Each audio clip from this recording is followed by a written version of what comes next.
Welcome to ACF Chess Forum. Thank you for tuning in today for ACF Chess Forum, a 2024 trends review and what to expect in 2025. For those of you that are unfamiliar with the American Culinary Federation, we are the leading organization for culinary professionals offering education, certification, and a community for chefs and food service leaders. If you're not yet a member, today's webinar is a great example of the valuable resources we offer. Today we're joining Maeve Webster, and we were going to have Mike Cossio of Menus Matters, but unfortunately Mike is in traveling issues, and all those of you who travel today realize how difficult traveling can be, but he sends his warm welcome, and we will talk to him soon, hopefully. But Maeve was here to discuss some of the highlights and hurdles of the 2024 and what they believe will be some of the more critical trends, opportunities, and challenges expected in the new year. Feel free to ask questions using the Q&A function at any time. Let's get started by sharing where you're tuning in from in the chat function. I'm Chris Tanner, ACF's Executive Director, and I'm excited to be here with you. Let's meet today's presenter. Maeve Webster, President of Menu Matters, LLC, is a consultant and thought leader for the food and beverage industry with nearly 25 years of experience. Maeve founded Menu Matters, LLC in 2015 with the mission of supporting clients with exceptional one-on-one expertise that puts their strategies and objectives first. What Maeve excels at is helping her clients find their critical, relevant meaning within data and insights, and to use those insights to inform innovation, messaging, and strategy. Maeve has practical food service experience, having owned a cafe in Pennington, Vermont for 4 years, and is a regular speaker at leading industry events. We'll still do Mike's intro too, just so we know who Mike is. Mike Cossio is the Vice President of Menu Matters. Cossio has been recurring guest on Fusion TV's The AV Club Show and been featured in NBC News, CBS Radio, and Gimlet Media's Why We Eat What We Eat podcast. He's a regular featured in newspapers, magazines, speaks at numerous conferences across the country, and was a judge on Food Network's Eating America for nearly 11 years. Mike was an associate director and trends expert of one of the industry's largest research firms. Cossio has a master's in gastronomy from Boston University, plus certificates in culinary arts, baking arts, wine, and artisan cheese production. And I'm personally excited because we both share that same degree. We're both graduates from Boston University. But at this time, I'm excited to pass this over to Maeve and take it away. The floor is yours. All right, thank you so much, Chris. I'm very excited to be here, and I'm coming to you from the lobby of the Sheraton Hotel in New York City. Very festive, very exciting. I'm going to go ahead and share my screen. What we're going to be sharing with you today is back to the beginning, is actually our 2025 consumer needs states. This is the first time we presented it, so we're very excited, and Mike would be excited if he was here with me, to go ahead and share this with all of you. For those of you who don't know us, we have both been in the industry, I think, combined 35 years. It was a great intro by Chris, so I'm not going to go through all of our background. I'm going to save the time we have to go over all the data we've got. But both Mike and I love working in this industry. We're really excited about it. I think that 2025 is going to be a fantastic year for innovation. So for the last couple of years, we have pulse taken the nation to understand what is really driving consumers' relationship with food, to really get to those underlying need states that inform and color the types of foods and beverages that consumers are really going to engage with, what's going to speak to them. And this report is based on that work. As we all know, it's been a rough 12 months leading up to now. It's actually been a rough 3 or 4 years, honestly. And restaurants have really struggled for a number of reasons, many of which are ongoing. They'll continue to be challenges. But one of the biggest things now is breaking through the noise, breaking through all of the chaos and the anxiety and the issues that consumers have been facing. And so restaurants really are trying to be so good that you can't ignore them in the face of labor challenges, supply challenges, whatnot. In 2024, our overarching need state was just take care of me. I mean, that's really what consumers needed. After a number of years post-pandemic and the pandemic, consumers really felt like there was no one looking out for them, and they were constantly having to watch their own back. So those food service operators, those retailers, and quite frankly, any operator outside of the food industry who really provided hospitality, who really showed that they were trying to make consumers' lives easier, that they were trying to solve the problems that consumers were finding. They were the brands and the operations that really excelled in the last year. So we asked consumers, what emotions are you feeling as you're heading into 2025? And what we found happily was that though there are certainly those consumers who are still anxious, who are still uncertain for a whole host of reasons, and we know there's geopolitics or domestic politics and a lot of other things going on. More consumers than not, however, are beginning to feel optimistic. They're beginning to be excited. They're beginning to be hopeful about what things are going to look like over the next 12 years. I think that's a really key shift, and it's something that our industry needs to be cognizant of as consumers move past anxiety, uncertainty, stress. Not that they won't exist at any level, but as they move past those being the primary drivers, our industry needs to innovate in ways that speak to that renewed optimism and excitement, hopefulness as they move forward. A couple of other things that are pretty interesting that helped inform how we came up with our 2025 overarching need state. Consumers are noticing that innovation has been maybe not lacking, but certainly not the same kind of innovation we saw pre-pandemic. There was a lot of iterative innovation. 1 in 5 consumers now feel that there are too many versions of the same product that are either on menus or on shelves. We've got consumers now, of over half of which are saying that food experiences should feature new, exciting, and unique ingredients and flavors. And almost all consumers are saying that they want to see more trends on menus. So all of this contributed to how we are looking at the new consumer mindset. But one thing to consider as we do move into 2025 is consumers, because restaurants even struggle, because innovation in restaurants has not been what we've seen in the past, certainly pre-pandemic, consumers have moved a lot of their experimentation to home. And that's something that we all need to be aware of, that the shift to at-home was driven because retail products and retailers certainly saw the weakness of food service, and they capitalized on it. And they came out with a lot of really interesting products that facilitated experimentation at home and began to elevate the at-home meal experience to closer to what a restaurant experience could potentially be, but wasn't, because of a lot of the issues that restaurants were facing for the last 12, 24 and more months. So as an industry, we need to start thinking about how do we pull consumers back from home, back into our operations? How do we get them to be excited about what we're offering, what's going to be on the menu, and the experience they can have away from home, in particular those experiences that they really cannot replicate at home. And that's both what's on the menu as well as service. So as a result of all this data, our 2025 consumer need state, the overarching need state, is give me something new. Consumers are ready for it. And as an industry, we need to start innovating in that way.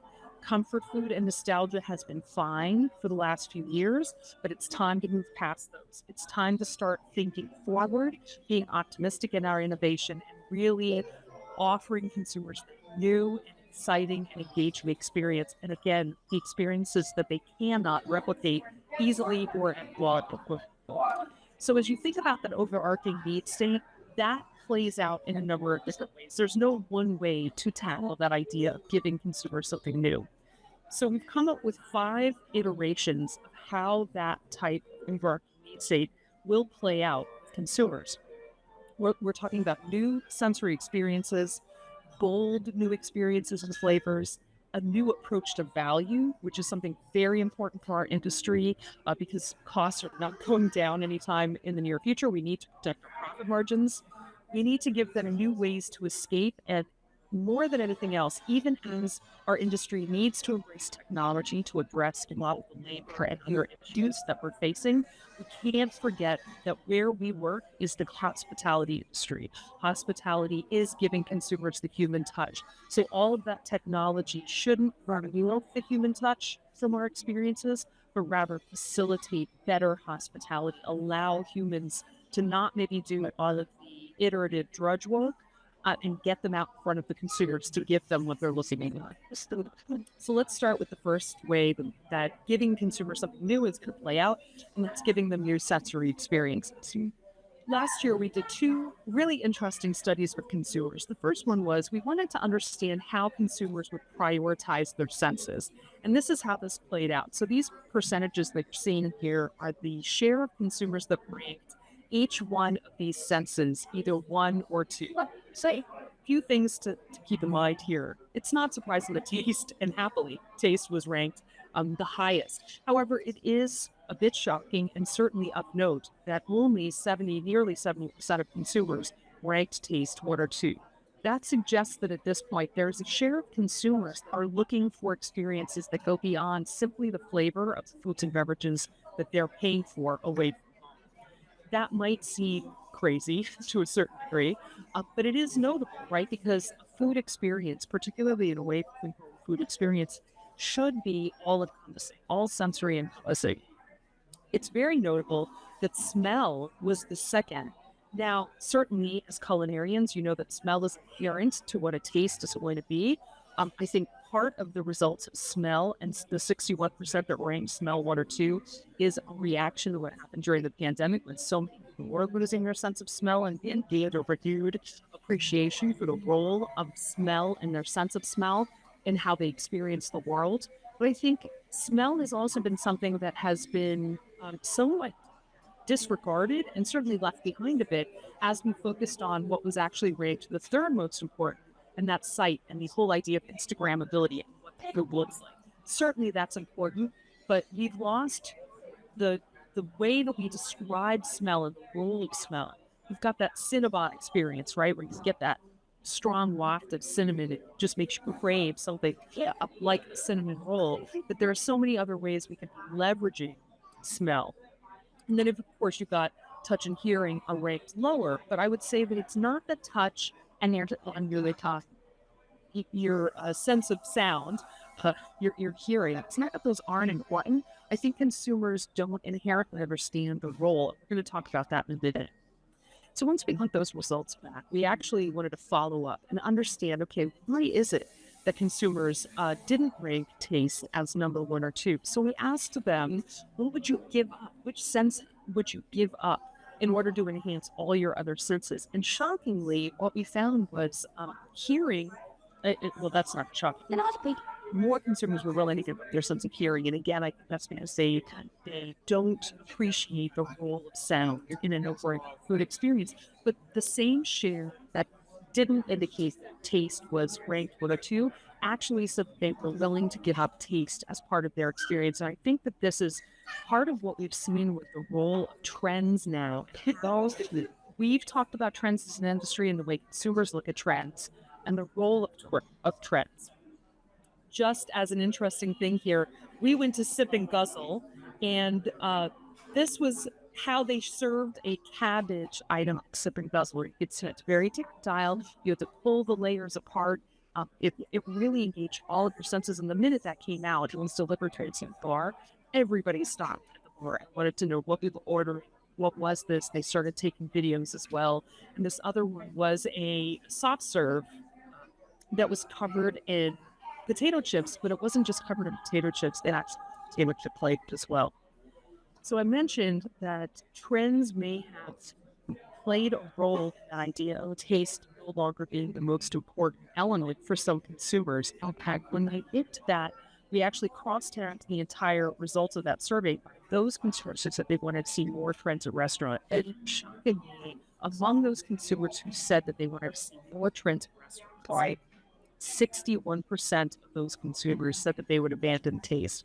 At this point, trends had actually overtaken, to a certain degree, with some consumers, the importance of taste. The idea of ticking a box of, I've tried ube, I've tried whatever the trend ended up being, that's the primary goal, rather than actually enjoying the flavor of doing so. I think that's something we all need to keep in mind, right? I think the trends are certainly important as an element of innovation, but it's more important to think about these need states and how consumers engage with food and use trends as nothing more than something in service toward creating solutions that address the need states rather than the goal themselves. So I mentioned this whole idea of sound maybe being underestimated by consumers. And we asked consumers what they were really interested in experiencing. You can see that a fair share of consumers are interested in food experiences that are inherently sound forward. We've seen listening bars really grow, and they continue to be very important. And the listening bars are everything from like heavy metal to really soft, subtle, quiet spaces that are more about calmly listening to music. Even something about like the preparation of bars where you've got the whole theater, it might be sight forward, but you do get a lot of sounds. That idea of sizzling fajitas. So I think that again, creating food experiences that are all sensory encompassing are really important. And I don't know if anybody saw these popsicles that came out at the beginning of last year, but Amos introduced the lollipops that when you put them in your mouth, kind of not bite down entirely, but sort of suckle in, you can hear music playing through your ocular bones. Only you can hear that music. It is an incredible sound experience. They did it incredibly well. So I think this just goes to support that idea that we need to be more sensory oriented. So again, as we talk about trends, when we think about this idea of creating new sensory experiences, we look at it as the primary thing to focus on is this need for the new sensory experiences, and all of these trends are part of the toolbox that can go toward meeting solutions, creating solutions for this type of thing. So let's talk about the second. This is this idea of giving people new world experiences. The reason why I need this is we've spent about 4 years sort of in a tech coma and like doom scrolling and bed rotting, purple darkling, or whatever you want to call it, where we've just basically been keeping ourselves in safe spaces and not really going out engaging. And this idea of world experiences is going to help us wake up and really get out of that dead rotting mood, if you will. Again, these are stats from a survey that we just fielded last month. And we've got a lot of consumers saying that bold flavors and food experiences actually help them in other ways, right? Being able to experience all food, like bold food flavor or bold food item, actually makes them more likely to try other things. It gets them excited, right? And it gives them energy. So when we're thinking about innovating against bold foods and flavors, it's not just that one moment, that fleeting moment of having that one food item. That experience, if you think about this from your perspective as an operator, your perspective as a culinarian, you are actually creating something that you can help the consumer be bold in other ways, right? It's something that will last them far longer than that. It's an emotional state that ends up being a little more significant than simply the food that they're having at that one moment in time, though that, of course, is an important experience. So how do consumers think about what bold eating might look like? And it's a host of different things. There's no one silver bullet. There's no one way to tackle this. Every beer can create a unique, competitively differentiated way to create the eating experience for your patrons, for your customers. It's everything from new and dishes. It's something that seems weird depending on the consumer, right? That can be a very, very wide spectrum. It's things that they might not like. It's items that they don't wouldn't like, but if you sell it to them from people Ray and give them permission essentially to try that item that they don't sure like, that could in itself be a boring experience. Even luxury foods, right? Something that they wouldn't normally pay for on an everyday basis, that can be a different kind of bold experience. It doesn't have to be in your face flavors, in your face textures. It can be something simply that's very special occasion, it's very unique, that is something out of the ordinary. So at Menu Matters, we'd like to ask questions that are a little less than usual. We try to get a little deeper into consumer psyche. And so we presented consumers with these images. We didn't tell them anything about the restaurant. We let the images speak for themselves. And we asked them, if you were presented with each one of these restaurants, which one would you want to visit most?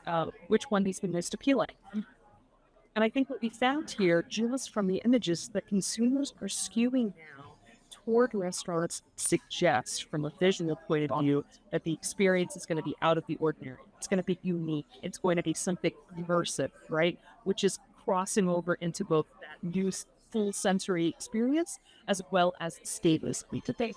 The images on your far right, where it's all white or all black and it's sort of one note and somewhat static, are far less appealing to consumers right now. And this, again, just supports the idea that consumers are looking for something new, something unusual, something that's out of the ordinary.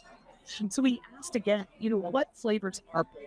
And certainly it's not surprising that flavors that are more aggressive, if you will, something spicy, right? It's not surprising that that tops the list. I thought it was very interesting that sweet actually tops the list. I wonder from that point of view, it's not just the sweet flavor profile, that it's not just that sweet is bold, but very often sweet items, think about a bakery case, right? Where you walk in and it's all colors and textures and usually over the top offerings. That sweet is kind of built into that, right? If you think about the menu, savory items, appetizers, main items, and sides tend to be the reality, right? Like the real world items that you're going to eat. Desserts tend to be the dream scale, the items that allow you to leave the ordinary and kind of accept the things that will be that might be part of what's happening with sweet flavors. But again, I think, as you are thinking as chefs about how to produce flavors, spicy is often the default and the go-to. It doesn't have to be, though. Any one of these, when presented in a certain way to a certain set of consumers, will create a very bold experience. So don't feel like you're stuck really thinking about spice. Again, as we think about these bold experiences with consumers, they have very broad, lasting, broad effects for consumers. Bold experiences, bold foods will help them open up to new things, understand cultures, and understand that there's no right way to do it. I think that's very, very important, in particular to Gen Z at this point. Gen Z, who is embracing the idea that there is one right way, one way to look, one way to be or live. And so for them in particular, this idea of bold experience, allowing them to experiment and fail in some cases, but at least to explore who they are and whether or not that is a being statement on a regular basis, it does help them embrace who they are. And so particularly for that generation, it's very fortunate. What holds people back from trying out foods? I think it's really important here, again, from a food service perspective, that one of the biggest fears is wasting money. Now, certainly this ties into value. We're going to talk about that in a moment. But what we need to do is make sure that if we are going to solve for this idea of creating bold experiences, how do you create confidence with your patrons? How do you give them permission to let them feel confident that that time and that money that they're going to spend at your operations is not going to be wasted? Right? How will you address it? Like they try a bold experience and maybe don't like it. How, as an operation, will you make that right, if you will, for the customer? Think about that, particularly if you want to go pretty far to the edge of some bold things, which I think you should feel confident doing. And again, here we're talking about being bold.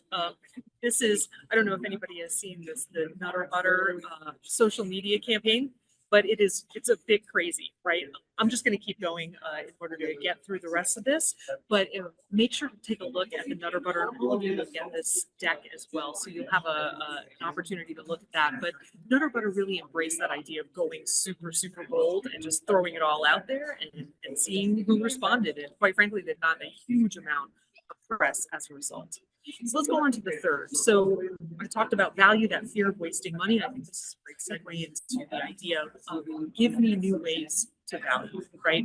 And I think we've all seen the value meals come back post-pandemic, the reaction to the cost increases that our industry has had to take as a result of the cost increases that we are dealing with, from ingredients to labor to fuel and electricity and everything else. It's very understandable how operators will suddenly bring back value menus and focus on dropping prices as value.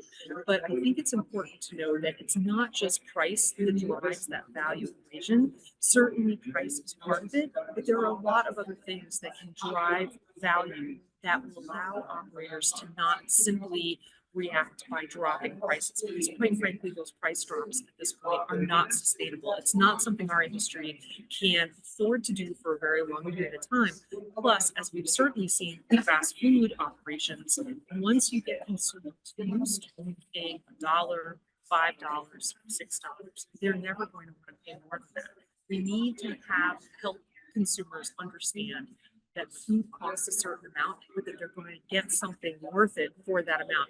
That could be quality, that could be health expectations and halos, convenience, uniqueness. There are a lot of things to support increased value. And incredibly, I might be kicked out of the location that I'm in the lobby. This is the way things go these days. Let's see if we can get through this really quickly. Okay, so Chili's is a great example, right? They didn't drop things down to $1, $5, $6. It is certainly low, but they've tried to create value by offering variety, by offering a number of different options, as well as different portion sizes.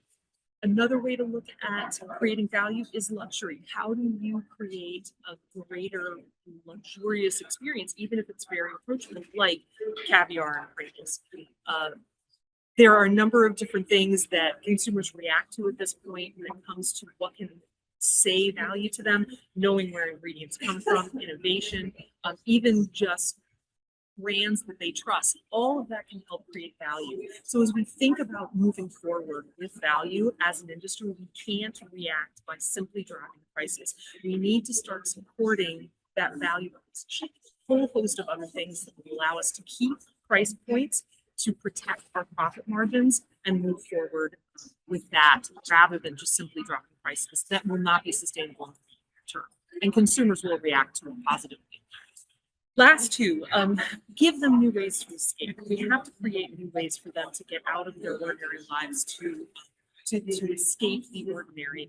In fact, last year, the 10 busiest travel days in history occurred, right? So even in the midst of inflation, consumers were willing to spend money. Consumers are saying that they're using foods and beverages as a form of escape. The vast majority of them do this already, and they are regularly looking for new flavors, new foods, new ingredients that from the places that they visit, where they go on vacation, the new cultures that they experience, in order to allow them that new experience and that escapism. They're going all over the place. So while certainly there are some cuisines that speak to escapism, and we often go to the Caribbean and those types of places, they are looking to go all over the place at this point. 67% of consumers and 82% of Gen Z say that they're braver when they're on vacation, more willing to experiment, they're more willing to try new things. And as I said, a lot of what we do often swings toward that idea of the Caribbean and islands and all of that, but we don't have to. There's a lot of ways to create escapism, including new experiences at everyday places, right? It doesn't need to be a fine dining restaurant. It does not need to be a super unique, all of a sudden new. It can be the places they go all the time. If you create a unique experience, help them to escape their ordinary lives.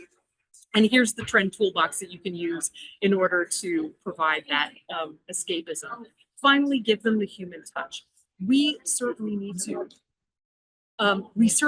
to adopt technology in order to address a lot of the problems that we're facing as an industry, but we cannot allow that technology to overtake that human touch. Consumers are interested in what's happening with AI. They are curious to try it. 59% of consumers say that AI could come up with a recipe as good as the chef, which is a little concerning. But also 66% of consumers would rather have a dish made by a chef, by the human touch. 14% of consumers prefer AI food and restaurant recommendations, but 64% actually prefer them to come from humans. There's a certain level of trust and confidence that comes with that. What describes a human experience? It's warmth, it's interaction, it's that idea of connecting with another human. That's something that we don't get that often at this point. 56% of consumers want to see the face behind the food. They want to get to know the people who are serving them, who are making the food. And there is this epidemic of loneliness. We found that about a third of consumers haven't had a single meal with another person in the last week, and a third eat the vast majority of their foods alone. Folks, they're making me move, so I'm going to turn my computer off as I continue to talk to you. So, are we? What are the goals for consumers as we move into 2025? They do want to get healthier. They want to get out of the house. They want to spend more time with family, and they want to try new things.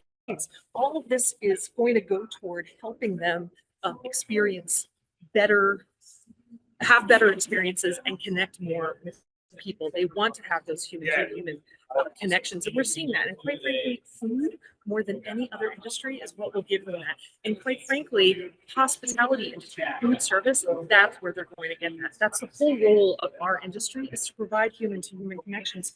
It's not human-to-human connections with people who are actually at the table. It's potentially the only human connection that they'll have in their life. I shouldn't say in life, in their day, with another person who serves them, right? Particularly because we're seeing more and more people dine alone. And here are the trends that will work for you in order to solve for that.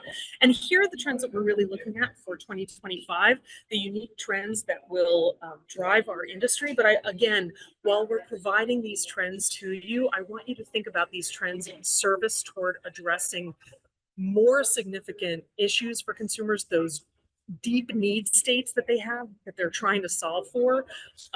These are not the solution. You shouldn't look at trends as the end goal. They are certainly tools toward helping consumers address deeper, bigger issues and create more significant solutions. So there we are. Thanks for everybody for bearing with that presentation. I know that there have been some sound issues. We've had some travel issues today, but hopefully all of that was helpful. I'm going to turn my camera back on, and hopefully all that came through. Yeah, we've got a few questions if you got a few minutes. Okay, great. I do, absolutely. So what do you believe was the biggest positive trend we saw in 2024? Positive trend. You know, I actually do think that we saw more consumers understanding the value of spending money on the right things. So, for example, you saw luxury hotels actually did much better than almost any other segment. We've seen fine dining do really well. And that's not to say that if you're not fine dining, you're not a luxury hotel, that you need to worry and that you're not of value. But I think as consumers spend more to get those better experiences, I think they're understanding that cheap is only going to get you so far, that if you spend money, you'll get the right experience for the money you're spending. If you think about it that way, I think that is a really positive thing that happened in 2024.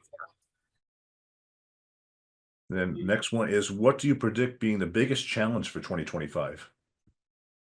You know, I would say probably, depending on what happens with inflation, you know, while I just said people, I think in 2024 did understand that spending money the right way will get you the right experience. I think the longer inflation lasts, we're seeing that it's heating up a little bit again now. If it continues to heat up again, I think that's not going to necessarily change that mindset that they got into in 2024, but it certainly stretches your disposable income. And that will certainly create challenges across the industry, regardless of what segment you're in. All right, last question. What's a positive trend you believe will take off in 2025? Boy. Positive trend. You know, I actually think that idea of consumers wanting to see something new is a positive trend, because I think the industry's been really hesitant to embrace true innovation, right? Transformative innovation. And that's understandable, right? We've had labor challenges, cost challenges, supply chain challenges, you know, go on and on. I think now's the time, right? Comfort food and nostalgia, all that's fine, but I think we need to move past it. We have to move past it in order to really engage consumers. So I think that it's good that now consumers are ready for it, and as an industry, we simply need to get in front of it. Yeah, I think flavor adventure and limited time offerings to it, some of the chain accounts and I would say the QSR certainly, I think, is some space from the traditional restaurants. I see just excitement coming out in 2025. I'm praying, I'm hoping for it. So I want to see some of that. I want to see some of that when I'm not traveling too. So well, Maeve, thank you so much for taking the time for it, even with all the challenges. Really some great information. So I appreciate it. And please tell Mike I said hello as well. Sure thing. Absolutely. We appreciate you taking the time to share the 2024 trends and what we're expecting in 2025. And we're looking forward to seeing you in Las Vegas without a laptop and in front of all of our chefs. So I would love it. Absolutely. And if anybody has any questions, I know you're going to get this deck. I think you're going to get this deck, right, Chris? Yes, absolutely. Okay, great. Then please reach out to us. We're more than happy to answer questions via email, anything that comes up, because I know this was a little challenging. Well, again, I thank you, and we'll talk soon. Absolutely. Okay, take care. Thanks, everyone. All right, everyone, please be on the lookout for the survey you'll receive in the next day or so, which you'll need to complete to get your continuing education hours. We hope you'll join us on our next webinar on January 15th as we kick off the new year with an introduction to the ACF's 2025 Trend Report by yours truly. Additionally, all ACF members are invited to tune in on December 19th for the ACF National President Town Hall meeting, where President Markey will be answering member questions.